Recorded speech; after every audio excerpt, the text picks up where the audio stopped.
to see you. How are you doing? Yeah, I'm good. It's a nice sunny day. It's Sunday, so yeah, it's real good. It's a good day. How are you? I'm good too, thanks. Got my trusty cup of tea, so all is well. Go wrong. Can't go wrong. Look at your lovely background. I love those bricks. I mean, it's literally just a window with some bricks. I was just saying your lounge is super, super tidy. Super nice. It's a rarity. I'm quite enjoying it. But yeah, loving the background. All right, well, shall we crack on? Yes, let's just do it. So these videos really are just a way of marking our 100 years of BCC, which is exciting this year. And so what we're trying to do is just check in with different people who've either been in the church or still in the church and see what they're up to, because obviously we're not really hanging out at the moment in the same way, and just talk really about how BCC has impacted on you and the impact you've had on the church, and also just a bit of silliness. Okay. So shall we start by just talking a little bit about how long you've been at the church? What's your involvement been? I mean, heads up, Ellie's been involved in pretty much everything that there could be.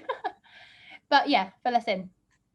So it was really weird. I was actually thinking about this morning, sort of in prep for this, but I was trying to figure out how long I've been a Christian for, and that's how long I've been at BCC for. And it's coming up for 10 years, I think. Yeah. Which is a really long time. In my head, I've been a Christian like 3 years, and it's always been 3 years. And I was like, oh no, it's actually been a really long time. So I joined BCC in a classic flirt to convert scenario, and I was dating a Christian at the time, and he was like, oh, can you come along to my church? And you know, there were people there that I knew and I liked, and there was cake sometimes, and afterwards I got to go for Sunday roast. So I just started coming to BCC for that reason. Yeah. And yeah, I've been going to BCC ever since. Awesome. So and what ways do you serve, or have you been serving in the past? Yeah, I just said in a lot of ways here and there. I think I first started serving with you on sound or words. Did we do that? Yes. Yeah. Such a long time ago now. For a while, didn't we? Yes, we did VK for a while. And then I think we stopped doing that because it really probably wasn't our forte. It wasn't for us. And then I don't know how I got into it. I just think Sarah had asked me one day, would you help with Holiday Club? And then I did help with Holiday Club, and then from there I just did everything else. Cool. Sure. All right. Well, should we move on a little bit to your testimony, because you have an amazing story that I'm sure lots of people maybe don't know. So could you just give us a little snippet or a couple of minutes of your testimony? Yeah, sure. So as I was saying a little bit earlier, I was just going to church because my boyfriend at the time was going, and Molly was there as well. So that was great because I knew Mol from a while back. And yeah, so I was going there, and we'd gone to Soul Survivor. Well, they'd gone to Soul Survivor, and I've got severe like attachment issues, and I was like, no, I want to come. I don't want to be without my boyfriend for like a week or however long it was, like literally 0 time whatsoever. And I was like, right, I'm going to go to Soul Survivor. And so I went to Soul Survivor with this amazing group of people, and I went to like the big meetings in the tent, and I was sort of sat there with my arms crossed like, this is the stupidest thing ever, and I don't know why I'm here, and why did I agree to come here? Because I was not a Christian in any way, shape or form. None of my family are Christian to this day, and I had no interest in it. I just wanted to be around my friends. And then I guess I don't really know what happened other than God came in, but I just had this whole sort of revelation moment where they sort of asked, does anyone want to come and meet God, or come and meet God with us? And I can only, like, I just met God, and I just had this amazing, incredible sensation that God loved me, and not just like, oh, God loves everyone, like God loved me specifically. And then for about a day and a half, all I could say was, oh my gosh, he loves me. And it was really embarrassing now looking back on it, but it was a super like incredible moment for me, and I haven't been the same ever since, really. And yeah, I mean, it's been a bit difficult. Like, you know, there are things in life. I've never been part of a Christian family. Everything's been a bit secular, so it was hard trying to figure out how that merged. But yeah, it's been an incredible journey. So that's all. Oh my God. I feel a bit emotional hearing that, because I remember that moment, and we relive it quite a lot, don't we? And Emma and Carolyn and lots of us remember you just turning to us and going, he loves me, and just bawling. And we were all a mess, but it was amazing. Amazing. Yeah, it was a big shock for me. I just wasn't expecting it. And I think that like a lot of history in my own history with my own family and stuff, this sort of overwhelming sense of love was something that I'd never really experienced before. So it was just incredible to know God and meet him in that way. And if you don't know Ellie, she's a super clever person. And we'd been having quite a lot of conversations in the run up to going to Soul Survivor, hadn't we? Lots of us chatting about God with you. And Ellie was very rational about everything and wanted to think everything through, tick all the boxes, know all the answers, ask loads of theological questions, which some people tried to answer and some probably still can't answer now. So yeah, it was amazing that the way that you actually came to know God was just that he came to you, and that it wasn't actually a theological answer that did it for you. But no, it wasn't like a rational, okay, here's the answer to that question, okay, I think I understand it. It was completely emotional, completely outside of my brain. So yeah, it was an incredible moment. And since then, do you feel like you've worked through some of those questions and doubts that you had before? Do you feel like you're at a place where you understand things like that a bit better? Yeah, for sure. I think that there's loads of stuff that, you know, coming to know God, reading the Bible, spending time in prayer, and, you know, coming to church and learning through, you know, preachers and sermons and things, that's obviously helped me grow, helped me understand a lot of things. Obviously having Morland students around is always fun. They always have interested in a theological debate, so I still enjoy that.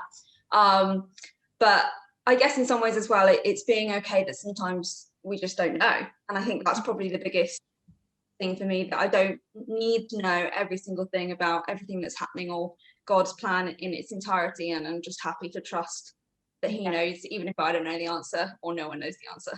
Yeah, that's awesome. Cool. Love that. All right, let's play a game. This got quite okay, quite yeah. Quick, didn't it? Yeah, we can play a game. Let's play a game. All right, let's play a scavenger hunt. I'm going to ask you to go and get something. Can you go and run and get it from your lovely home? Okay. Yes, I can try. Yeah. First of all, who do you go and get me? Something that's bringing you joy in your home at the moment. Go. You could literally come back with anything right now. This is my cat. Yes. This is everybody to Puss. Oh yeah, hang on. She's not very friendly. This is Puss. She's very old. She's like 17 now. She's not very friendly.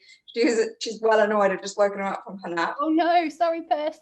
No, but she is like my favorite thing in my flat. So yeah. And to be honest, she sometimes interrupts my Zooms anyway. So I'm surprised that she wasn't here. I was hoping it would be a lot more easy than having to wake her up mid-nap. But yeah, basically I was a really unimaginative child. And her name is Puss. That's first name Puss, second name Puss. So yeah, so I was really good. I've also got a toy cat that I still keep in my bed to this day because I'm so mature. But I have a toy cat and it's Gray, and his name is Gray. So we were, you know, it was a common theme throughout my childhood. So yeah, so that's something that brings me joy every day. Okay, next one. Yeah. Could you please go and grab me your snack of choice at the moment? Your go-to snack. Okay. Right, so my snack of choice is this funfetti, well, rainbow chip party cake mix. So when I was little, so most people would have like sweets, like that's what their parents would give them. And I had a real thing for icing, you know, that ready to roll block icing. I just used to eat it like a chocolate bar. That was what I would do every Saturday. You know, before all of this, you know, these things are bad for you. You know, that's how I think that's how my parents dealt with my tantrums or whatever. They just give me a block of icing and I'd eat it. So I have a massive, massive sweet tooth. So I love cake mix. I used to lick out the bowl like when I was little with my grandma. And I just realised when I got to the age of being an adult that I could in fact just buy cake mix and eat it. There was no stopping me from doing that. And whether or not that was a good thing is a separate matter, but I'm very pleased with it. So yes, that's my favourite snack if I'm having a bad day or if I'm just feeling a bit peggish or just want some sugar. Okay, and then the last one, could you go and grab something that reminds you of BCC? Interesting, yes I can. Hang on, I don't know if it'd have to be a couple of things. Okay. I'll bring the PG version of things because there are things that Emma has given me that is not appropriate to show. Yeah, that's not shown on air. But basically, I've got this, which is from Emma's wedding. Yeah. A little like photo and gifty things. Bring it a bit closer. Let's have Oh, a sorry, yeah. peek. It's very dusty. So this is a photo of everyone at Emma's wedding when there were like so many people and bridesmaids, and it's like a little snippet of the flowers and a snippet of the dress that I was wearing, which is super cute. And then I think you got this for me, Mel. Yeah. Yeah. So this is sort of like a verse, sort of. Anyway, it's like a little helpful, positivity message. Is it from the Bible? Probably. Yeah. I think it's from Proverbs. Proverbs, perfect. So I have that, and I have all of these things. Oh, actually, I've got one more thing. Hang on. Go on. One of my favourite memories is I got this Happy Mother's Day card from the youth when we were away at the youth weekend, and that is on my special shelf and something that reminds me a lot of BCC because it's people that I miss and ways that I miss serving and the ways that I get to be part of this huge family. So so those are my favourite, some of my favourite memories, favourite things and things that remind me of BCC. They're great ones. Thank you. Well done. Okay, all right, let's have a little chat then just about how life has been recently for you, because obviously we've been in lockdown and you just mentioned you live on your own. Yes. How's that been? Any challenges or any blessings? Yeah, I mean, it has been challenging in lots of ways, especially I think so I was living with my mum at home until sort of last May.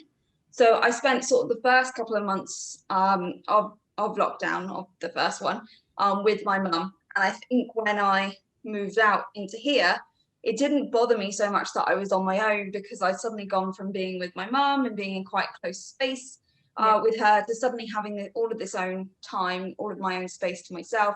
So it was actually a blessing in lots of ways rather than a challenge. I really, really enjoyed that. I really enjoyed like doing up my flat a little bit here and there. I've enjoyed working from home in some ways.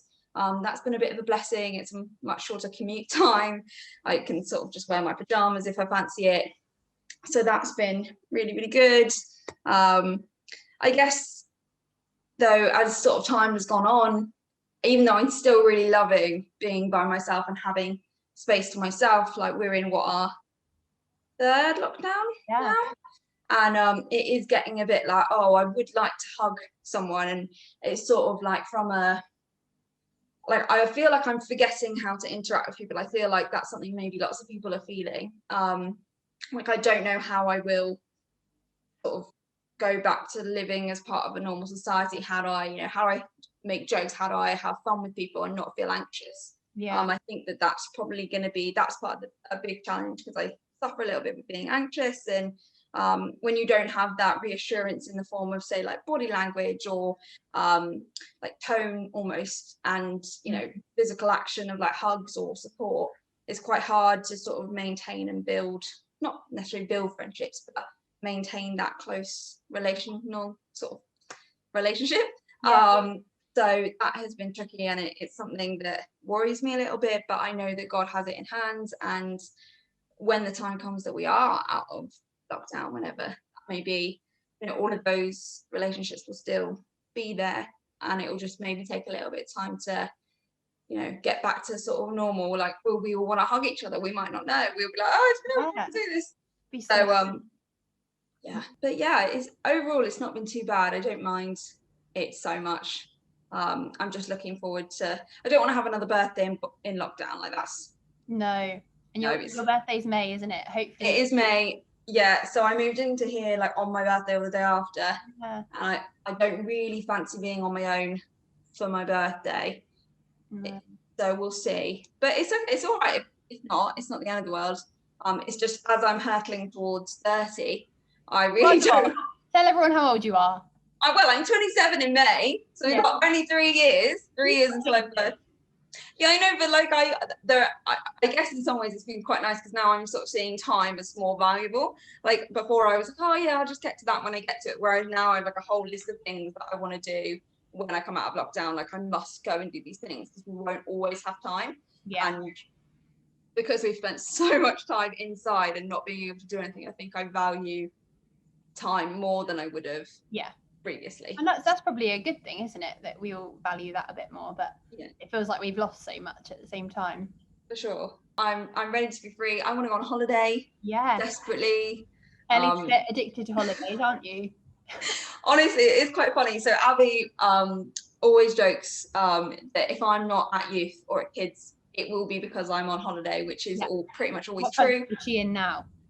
Yeah, literally, I'm just always not because of just like loads of money. I just don't spend, I don't drink. There are things that like other people do. They don't go out loads, even outside of lockdown. So I tend to save all of my money and go on holiday. And I go on holiday maybe not like long ones, maybe like 3 days, 4 days, maybe 4 or 5 times a year. Yeah. So I last went on holiday in February last year. So I was actually really lucky because it was sort of the last holiday. Some people haven't been on holiday for over a year.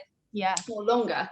Whereas I was quite lucky, I did manage to get on holiday before the whole lockdown situation. Yeah. But for me, it's been like, oh gosh, like I'm desperate to get away now. I want to sit on a bed in the sun. Yeah. I want to go on an adventure. Like there's so much I want to do, and yeah, so we'll see. Yeah. Where's next on the list? Oh, that's a good question. Well, I'd like to go back to America. I'd like to go to Florida again, partly because I didn't really go to Florida because I had to evacuate. But other than that, I'd quite like to go anywhere in America, really. I went to Chicago in February and that was really cracking. I'd quite like to go back there as well. I'd like to see Italy because Miles been to Italy and I just like pasta and pizza. So I feel like I should definitely do that. But to be honest, anywhere at this point, I literally don't. Just take me abroad. So I think Italy's a great one because you can go there and literally just eat.